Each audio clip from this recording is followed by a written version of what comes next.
की दुसरं महत्त्वाचं ठिकाण म्हणजे नागपूर जिल्ह्यातील रामटेक। रामटेक म्हणजे महाराष्ट्रातील अयोध्या, आपल्या महाराष्ट्रातील राम मंदिराला मात्र भेट द्यायला विसरू नये। नमस्कार मित्रांनो, येत्या 22 जानेवारीला होत असणाऱ्या प्राण प्रतिष्ठेच्या सोहळ्यासाठी अयोध्या नगरी ही सुसज्जित झालेली आहे आणि अयोध्येसहज आज आपला संपूर्ण भारत देश सुद्धा प्रभू श्री रामचंद्राच्या स्वागतासाठी तयार आहे। पण काय आपल्याला माहिती आहे की थेट रामायणाशी संबंध असलेले दोन महत्त्वाची ठिकाणे आपल्या महाराष्ट्रात आहेत आणि त्यापैकी एक म्हणजे नाशिक येथील काळाराम मंदिर।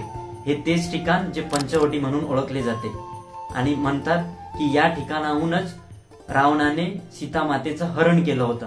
आणि मित्रांनो, यापैकी दुसरं महत्त्वाचं ठिकाण म्हणजे नागपूर जिल्ह्यातील रामटेक। जय श्री राम,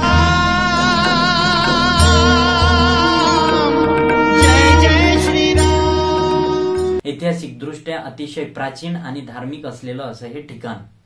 या ठिकाणाला रामगिरी, तपोगिरी आणि सिंदूरगिरी इत्यादी नावे आपल्याला इतिहासामध्ये पाहायला मिळतात। म्हटलं जाते की वनवासाच्या काळामध्ये प्रभू श्रीराम, लक्ष्मण आणि सीतामाता यांनी काही काळ रामटेक येथे म्हणजेच त्यावेळच्या रामगिरी पर्वतावर काही काळ वास्तव्य केलं होतं आणि याच काळामध्ये त्यांची भेट ही महर्षी अगस्त्य मुनींशी झाली आणि त्याच काळी या परिसरामध्ये घोर, बलाढ्य आणि मायावी राक्षसांनी हाहाकार माजवलेला होता आणि याच मायावी राक्षसांनी तपस्वी लोकांचं भक्षण करून त्यांच्या फेकलेल्या हाडांच्या ढिगाऱ्याकडे पाहून प्रभू श्री रामांना अत्यंत वाईट वाटले आणि त्याच वेळी त्यांनी या पृथ्वीवरून संपूर्ण राक्षस जातीचा नाश करण्याची घोर प्रतिज्ञा केली आणि टेक या शब्दाचा अर्थ प्रतिज्ञा असा होतो आणि म्हणूनच या ठिकाणाला रामटेक असे म्हटले जाते। डॉक्टर रघुनाथ बोरकर यांनी त्यांच्या रामटेक या पुस्तकामध्ये असं नमूद केलं आहे की रामटेकच्या देवळामधील प्रभू श्री राम आणि लक्ष्मण यांची मूर्ती ही वनवासी वेशातील आढळते।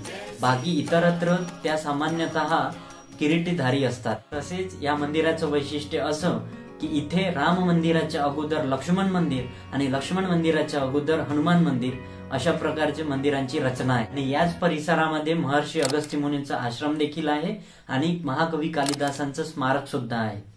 रामगिरी नावाने हजारो वर्षापासून सुप्रसिद्ध असलेली ही टेकडी सुमारे 500 फूट उंच असून गडावर जाण्याकरिता वेगवेगळ्या ठिकाणांहून 3 गडपायऱ्या आणि वाहतुकीसाठी 2 रस्ते देखील आहेत।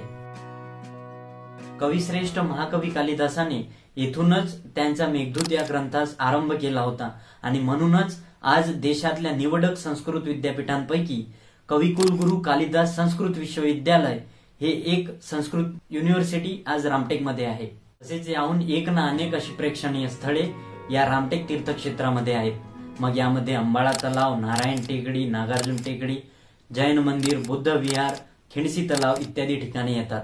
मित्रांनो, एवढं प्राचीन, ऐतिहासिक आणि धार्मिक ठिकाण असून आजपर्यंत मात्र कुठल्याही सरकारने याकडे विशेष लक्ष दिलं नाही, ही मात्र दुर्दैवी बाब आहे। परंतु उशिरा का होईना सरकारचं लक्ष आता हळूहळू या गोष्टींकडे वळत आहे आणि म्हणूनच महाराष्ट्र शासनाच्या सांस्कृतिक विभागातर्फे रामटेक महासंस्कृती महोत्सव आयोजित केलेला आहे आणि अनेक वेळा अनेकांनी रामटेक म्हणजे महाराष्ट्रातील अयोध्या असं सुद्धा उल्लेख केलेला आहे।